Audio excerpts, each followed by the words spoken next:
Bismillahirrahmanirrahim. The topic for today is in many places, new homes are needed, but the only space available for building them is in the countryside.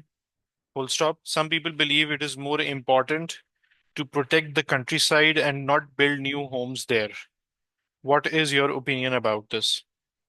ठीक है जी, the question is in many places, new homes are needed, but the only space available for building them is in the countryside.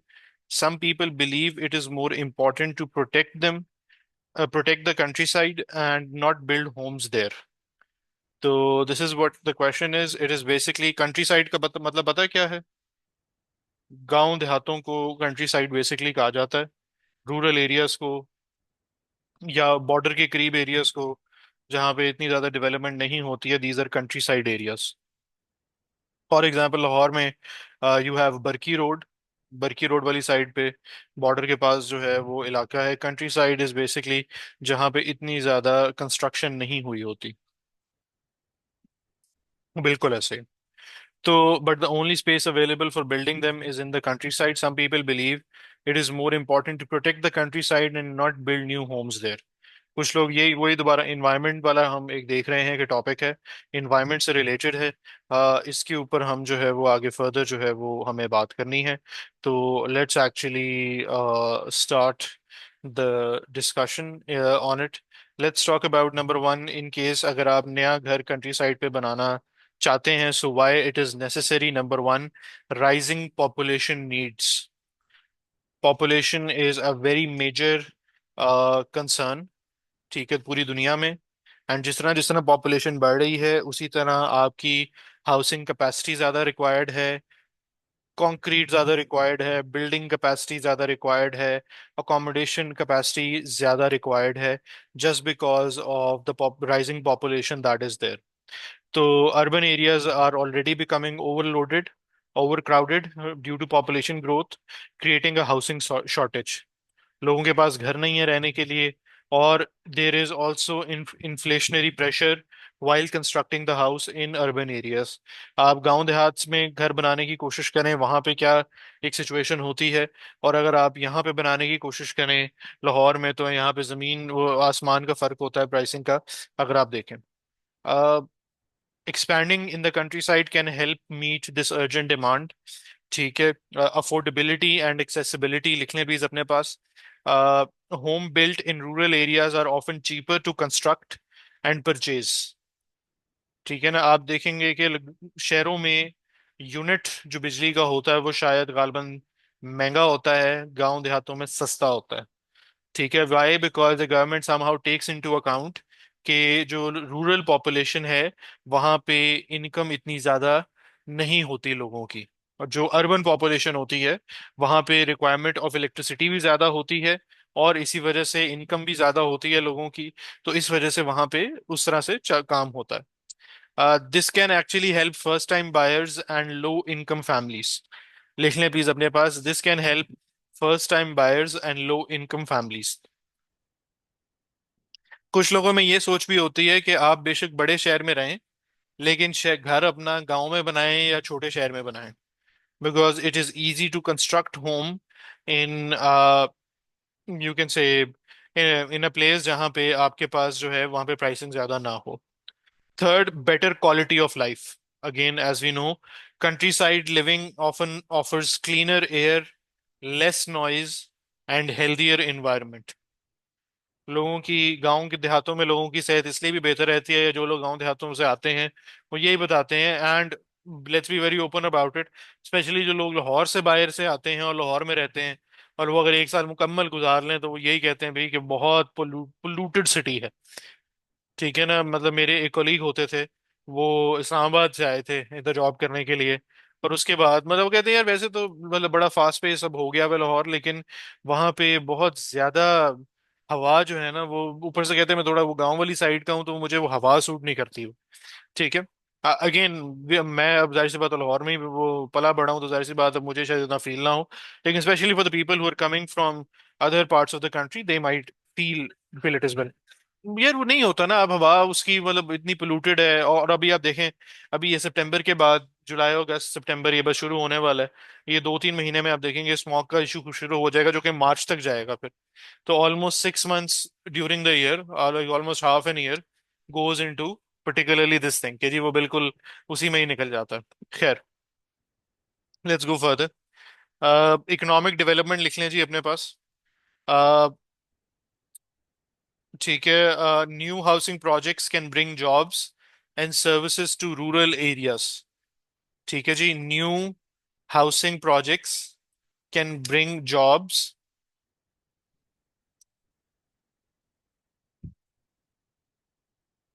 And opportunities to rural areas. अच्छा, further इसमें अगर हम बात करें, इसको इस तरह से कहें कि जी हमारे पास जो है वो इसको इसको हम आगे फर्दर इसमें ये भी लिख सकते हैं इसमें कि इंफ्रास्ट्रक्चर डेवलपमेंट भी साथ साथ होती है। इंफ्रास्ट्रक्चर डेवलपमेंट के अंदर roads, schools, hospitals can benefit local populations. जहाँ जहाँ पे इकोनॉमिक डेवलपमेंट होती है वहाँ पे रोड्स भी बनते हैं, वहाँ पे स्कूल्स भी बनते हैं, वहाँ पे हॉस्पिटल भी बनते हैं। मैं हमेशा बात करता हूँ, आई हैव अ फ्रेंड फ्रॉम जंग। तो शहबाज शरीफ के दौर में when he was the prime chief minister, तो जंग में पहली दफा ना सड़क बनी वहां पे प्रॉपर जो है ना। तो हमने उसको कहा चल भी ट्रीट दे। ठीक है। तो वहां पे मैं जो है वो उसने ना मतलब ऑफ कोर्स उन्होंने एड शैड चलाया जी कि जंग के अंदर जो है हमने बड़ी सड़क बनाई है और ये देखे वगैरह। तो वो एड जब हमारे सामने आया तो हमने उसे कहा चल भाई ट्रीट दे अब। ठीक है, तो सड़क बनी है पहली वहां पे। तो again that is something that we can of course look into.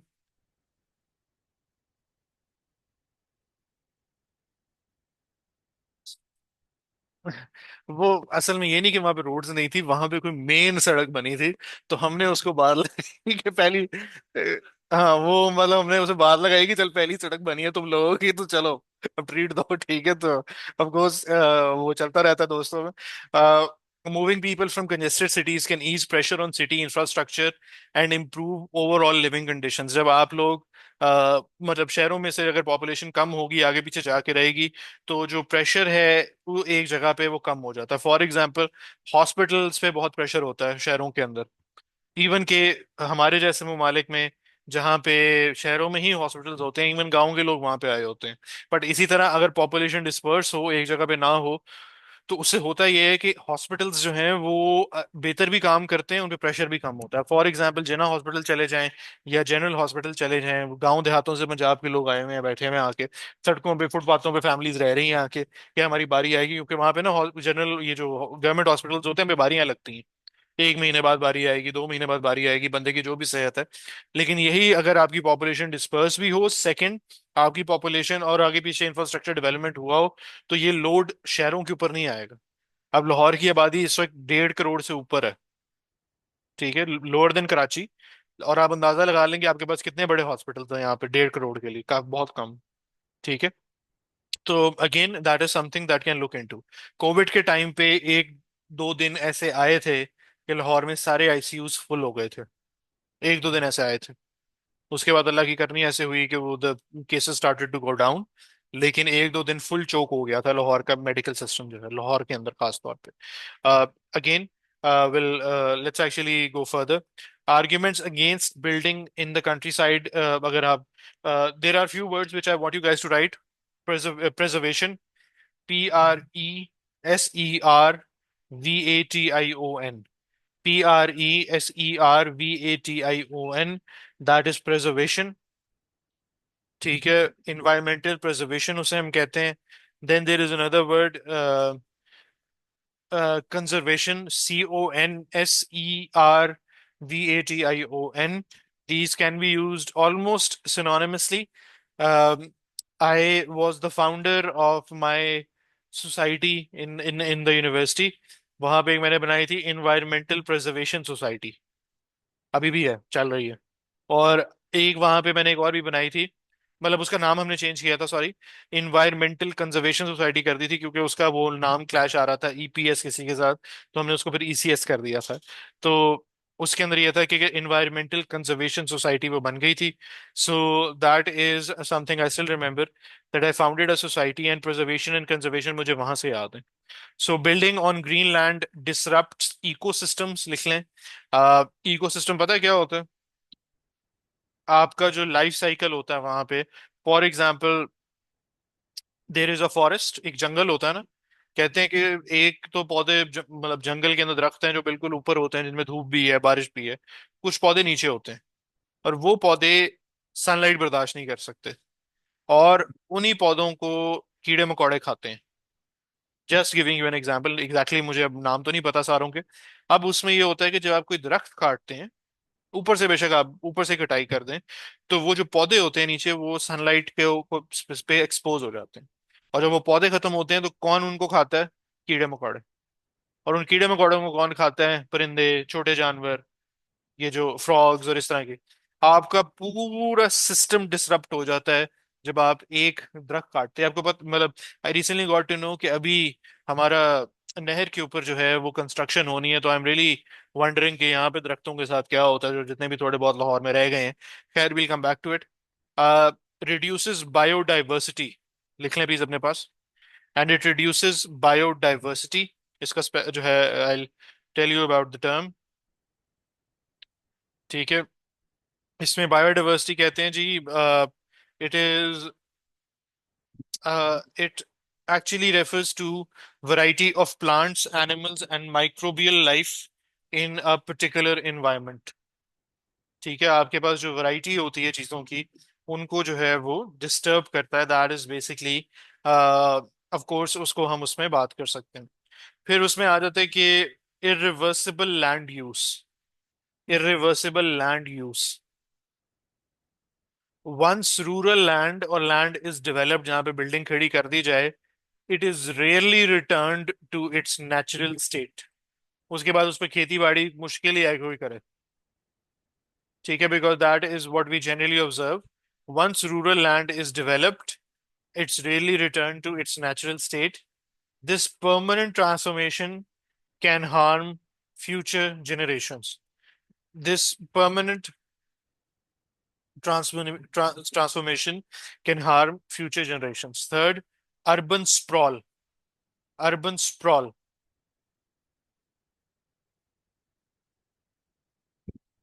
Urban sprawl जो है, इसको हम बेसिकली इसे expanding into rural areas means that you are like again, इसमें आप ये कह सकते हैं कि uncontrolled and unplanned expansion of cities. If you take an example, हमारे पास जो फॉर एग्जांपल लाहौर की एग्जांपल अगर हम लें, तो बहुत ज्यादा अनकंट्रोल्ड एंड अनप्लान्ड एक्सपेंशन हुई लाहौर की, क्योंकि बिल्कुल बॉर्डर लाइन के ऊपर सोसाइटीज बनना शुरू हो गई. फिर उनके आगे सोसाइटीज बनना शुरू हो गई, फिर उनके आगे बनना शुरू हो गई.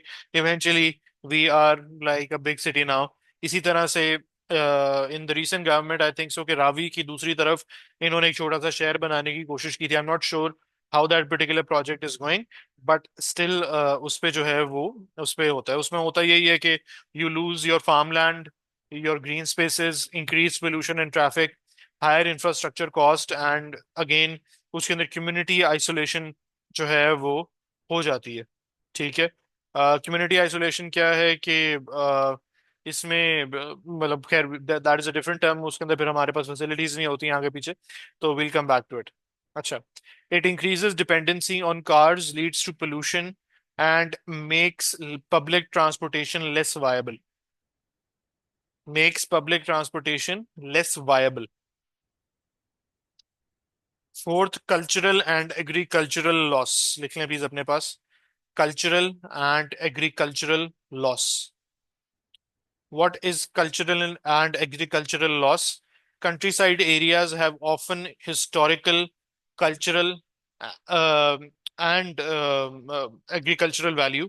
कंट्रीसाइड एरियाज की हिस्टोरिकल वैल्यू भी होती है, कल्चरल वैल्यू भी होती है, और एग्रीकल्चरल वैल्यू भी होती है. If you look into Lahore, Lahore की जब पॉपुलेशन कम थी 1950s में, आई स्टिल रिमेम्बर आज के बहुत सारे जो एरियाज हैं लाहौर में, 1950s के अंदर कुछ तस्वीरें मिली मुझे, आए जस्ट ऑन फेसबुक. उन्होंने बताया कि यहाँ पे खेती बाड़ी होती थी, जहाँ पे अब कंस्ट्रक्शन हुई हुई है लाहौर के अंदर. ठीक है, सो of course that was like almost 60-70 years ago. वही वाली, मैं उन्हीं को ही रेफर कर रहा हूँ क्योंकि जुबुर्जी इज माय होम टाउन। तो वो बेसिकली वहीं से, मेरा ताल्लुक भी वहीं से है, उसी एरिया से है। तो ऑफ कोर्स मैं उन्हीं तस्वीरों को रेफर कर रहा हूँ कि बिल्कुल उसमें होता था। Turning them into housing states may destroy local traditions and reduce food production. आपकी एग्रीकल्चरल इनकम भी कम होगी, एग्रीकल्चरल प्रोडक्शन भी कम होगी अगर हम इन चीजों में पड़ जाएंगे। ठीक है, farming issues, farming economy issues, हमारी जो इकोनॉमी है that is agro based. Agro based economy कौन सी होती है जी? एग्रो बेस्ड इकोनॉमी होती है जो एग्रीकल्चर पे डिपेंड करती है। तो फॉर एग्जांपल दो चीजें हो सकती हैं। एक होता है कि आपकी बहुत ज्यादा प्रोडक्शन एग्रीकल्चर इकोनॉमी से आती है और आप बाहर वो एक्सपोर्ट करते हैं। एक चीज ये होती है कि आपके पास जो बहुत ज्यादा लेबर क्लास है जो एग्रीकल्चर से मुंसलिक होती है। ये जिन्हें हम टेनेंट्स कहते हैं, जो एक किसान के ठेके पे जिनको जमीन दे दी जाती है, वो उनके उस पे खेती बाड़ी करते हैं और एंड के ऊपर किसान जो है, जमीन किसान की होती है लेकिन किसान जो है वो फिर उनसे हर साल का 50% या जो भी आपस में उन्होंने रेंट पे दिया होता है, या 60% 70% ले लेता है। उतने ही उसको देने देता है जिसमें उसका अपना गुजारा वो उस फैमिली का हो जाए एक साल। और वो भी उसमें होता है कि जब आपके पास प्रोडक्शन बड़ी अच्छी जा रही हो, और वो फिर होता है खेती बाड़ी भी होती रहती है, वो ख्याल भी रखते हैं जमीन का। आप ये अंदाजा लगा लें कि in case if this happens तो हमारी वो जो पॉपुलेशन है generally that is linked with agro based economy, उसका क्या होगा? बिकॉज पाकिस्तान में अभी भी बहुत ज्यादा जो पॉपुलेशन है, लेबर क्लास है, वो आज भी एग्रीकल्चर से ही मुंसलिक है। And if you have this, अब एक दफा बिल्डिंग बन गई, अब उसमें दोबारा मजदूर तो नहीं लग सकते ना काम करने के लिए। ठीक है ना? तो वो जो हर साल मजदूर वो फार्मिंग के लिए, अच्छा वो जो फूड प्रोडक्शन भी कम हुई, उस फैमिली को खरीदना पड़ेगा जाके सारा कुछ वगैरह। So again if you are doing it, it actually can actually create trouble in terms of agriculture income, agriculture production of the economy as well. ठीक है, तो आप इसके अंदर बड़ा अच्छा आर्ग्यूमेंट दे सकते हैं, not only related to the environment but also related to the agricultural income. ठीक है, इसके अंदर मैं I am just thinking about it. अब एक नया कॉन्सेप्ट आजकल आया हुआ है। मैं वैसे मतलब I don't know if this is link to the topic that is called terrace farming. Terrace farming क्या है जी? टेरेस फार्मिंग ये होती है कि जो पहाड़ी इलाके हैं उनकी आप स्लोप्स के ऊपर, या उनकी जो चढ़ाई जिसे हम उर्दू में कहते हैं, उधर फार्मिंग करें। अच्छा, एक तो होती है टेरेस प्लांटेशन, अगर आप उससे कंफ्यूज हो रहे हैं। लोगों ने कुछ जगहों पे, गवर्नमेंट्स ने ये कहा है कि आप अपनी छतों पे गार्डन बनाएं, मट्टी डलवाएं, छतों में गार्डन बनाएं। उससे और होता ये है कि जब सारे लोग ऐसे करेंगे तो वो जो आपका कार्बन फुटप्रिंट, या सॉरी आपका जो एक बिल्कुल ही आपके पास जो एयर प्रोड्यूसिंग जो एक तरह से मैकेनिज्म है वो दोबारा शहरों में आएगा। That is the only way, क्योंकि रोड्स आर नेसेसरी नाउ। तो बिल्कुल एक वो तो, एक तो बिल्कुल चल रही है चीज, आप कंट्री साइड पे भी ये कर सकते हैं। Terrace farming is basically agricultural practice where land on hillsides और slopes is transformed into series of stepped flat surfaces और terraces। इसका मतलब ये होता है कि आपके पास अभी जितने भी सैलाब आ रहे हैं, एक रिसेंट इंसिडेंट भी हुआ है, आपको क्यों लगता है ये सैलाब क्यों आते हैं? नंबर वन, एक तो पहले ये है कि it is global warming, glacier पिघल रहे हैं। पाकिस्तान दुनिया में हाईएस्ट नंबर ऑफ ग्लेशियर्स आपके पाकिस्तान में है इस वक्त, and we are one of the most affected countries from global warming, और ये आगे आते रहेंगे। And secondly Pakistan has a history, एक हिस्ट्री है पाकिस्तान की, इस खित्ते की मैं कहूंगा। आपको पता ना मोहनजोदाड़ो, हड़प्पा, ये एक सिविलाइजेशंस थी, इनके बारे में भी यही आता है कि ये सैलाब से खत्म हुई थी। ठीक है, so we are sitting on a land जो, जहां पे सिविलाइजेशंस खत्म हुई हैं सैलाब की वजह से।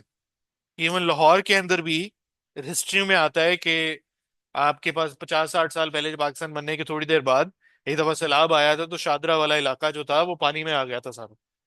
ठीक है, तो आपका एरिया ऐसे है, एंड अगर अभी भी आप मैनेज नहीं कर पा रहे तो फिर आपका फॉल्ट है इसके अंदर। आप अभी भी देख लें, जुलाई अगस्त में है और अभी तक नेचुरल डिजास्टर मैनेजमेंट की तरफ से, नेशनल डिजास्टर मैनेजमेंट की तरफ से कोई रिस्क, मतलब आप मुकामी जगहों पे बता दें कि जी आगे ना चाहिए ना चाहिए वो चलें करें, लेकिन इसकी कैंपेन होनी चाहिए भाई। आपको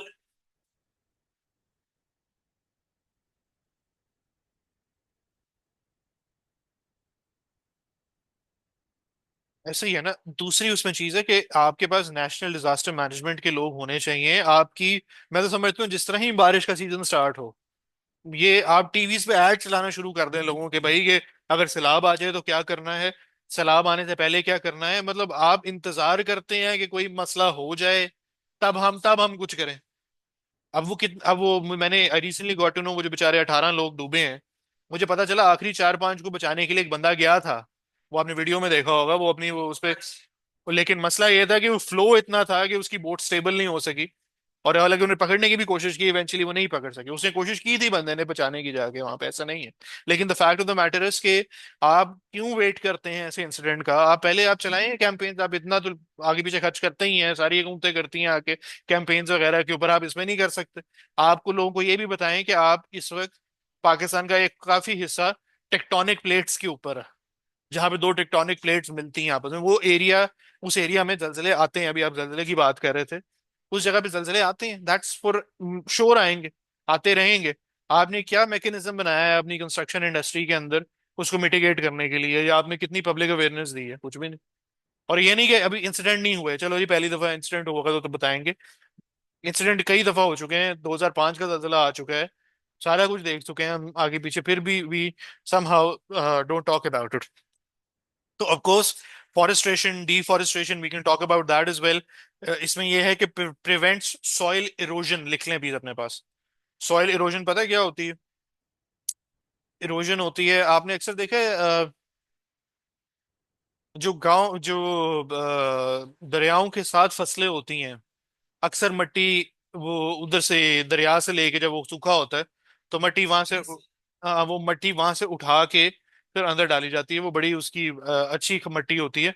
basically that is basically very, उसके अंदर मिनरल्स होते हैं, पता नहीं काफी, और नेचुरल होता है।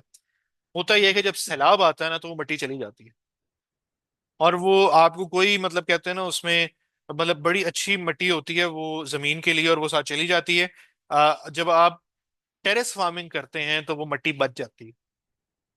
आपके पास इतने एरियाज हैं वहां पे, आप दरख्त लगाएं, बड़े बड़े लगाएं आप वहां पे दरख्त, जो आप देखेंगे खुद के ये सैलाब खुद ही रुक जाएगा वहां पे जो, मतलब एटलीस्ट चले पूरा काम नहीं आएगा लेकिन एटलीस्ट उसकी इंटेंसिटी कम हो जाएगी। Second, it conserves water. आजो बेटे। इट कंजर्व्स वाटर, पानी जो है उसको बचाता है। अलाउज कल्टीवेशन इन माउंटेनियस और हिली एरियाज। अब कुछ चलें जी कलर का हार के अंदर आप प्लांटेशन नहीं कर सकते, लेकिन कुछ पौधे वहां पे उगते हैं, उस एरिया में भी उगते हैं। आप कलर का हार में कुछ नहीं कर सकते, लेकिन चलें एटलीस्ट आप किसी ना किसी तरह कुछ और जगहों पे जो है, आप बाकी जगहों पे तो आप प्लांटेशन करें।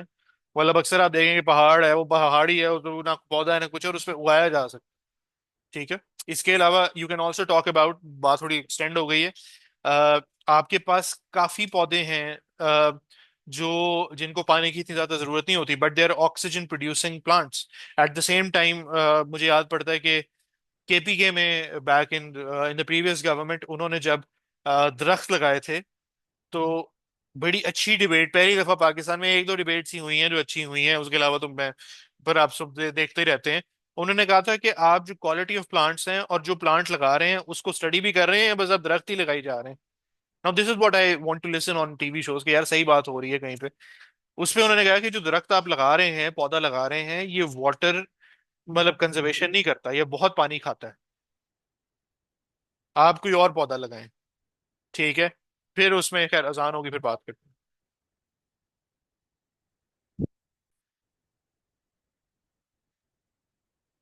हाँ तो वो basically I was talking about कि वो उसमें डिस्कशन यही थी कि आपको कैसे जो है ना वो पौधे लगाने चाहिए। वो कहते हैं कि जी आपका, आई एम नॉट श्योर कैसे, I have forgotten the word, नीम का जो होता है वो बड़ा एयर प्योरीफायर होता है। तो आप मतलब एंड उसको पानी भी शायद, आई एम नॉट श्योर, अब ये मुझे पता नहीं है, लेकिन आई एम नॉट श्योर, मैंने सुना है कि पानी ज्यादा रिक्वायर्ड नहीं होता, और ग्रोथ भी जल्दी करता है, बिल्कुल ऐसे ही है। So again this is like a policy making decision. उसके अंदर बिल्कुल आप करें, प्लांटेशन करें फॉर प्लांटेशन ड्राइव्स होती हैं वो करें, उसमें जाएं, डिफॉरेस्टेशन से बचें और कोशिश करें दरख्त कम काटें। और कंस्ट्रक्शन अगर करें तो उसके लिए एक एक there is another word, sapling, SAPLING लिख लें। सैपलिंग होती है कि वो जो एक छोटा सा पौधा, वो जो आप अक्सर नर्सरी जो में जाएं, जहाँ पे पौधे वगैरह लेते हैं उन्हें नर्सरी कहते हैं। वो छोटा सा पौधा आपको दिया जाता है, that is like a sapling that is provided for, you can say, each any kind of plant that is there. तो और वो बिल्कुल आप उसको, वो भी एक तरह से उसको भी यूटिलाइज कर सकते हैं किसी न किसी तरह। So of course there are many things that you can look into. ये हमारे पास एक बेसिकली एक मतलब एक अच्छा टॉपिक है। It is from isles book 12, लिख लें प्लीज अपने पास। It is from isles book 12 and it is a very good topic. मैंने कल भी एक बताया था आपको कि हमारे पास जो ये टॉपिक्स होते हैं, इनको काइंडली अपने पास मार्क कर लिया करें। कोशिश किया करें कि इसको जो है वो जितना आप लोग इनको स्टडी करें, इस पे खुद भी रिसर्च किया करें। और जितना ज़्यादा इन पे रिसर्च करेंगे उतना ही एक तरह से फ़ायदा होगा। आपका नॉलेज बेस बढ़ता है, वैसे भी जनरल नॉलेज बढ़ता है। अगर कहीं पे बात करनी पड़ जाए तो you guys will have some sort of knowledge available on your end to discuss about it. Speaking के अंदर बात कर लें या उसमें बात कर लें, फॉर एग्जाम्पल हमारे पास एक स्पीकिंग में क्या क्वेश्चन आता है, what kind of plants grow in the area where you live. ठीक है। सो कोई जवाब दे सकता? हमें इतना नॉलेज नहीं है, लेकिन मैं ये कहूंगा कि जी I have a garden and in that garden we have like almost every sort of plant that is there. But of course there are like, again I'm not sure, I'm not familiar with the terms, but we, like I remember the roses and we have like other flowers that grow as well। इस तरह करके आप बात कर लें। तो फिर इसी तरह आता है कि do you have a lot of trees available in the area, मतलब इस तरह करके आपको क्वेश्चंस आ सकते हैं। तो you need to be ready for the, कहते हैं ना, एग्जामिनर एक तरह से जो अगर आपसे, वो आपसे जब वो सवाल करे। ठीक है जी। So let me share the reading test with you guys. आज हमारा रीडिंग टेस्ट है, तो let me share that with you, just a minute guys.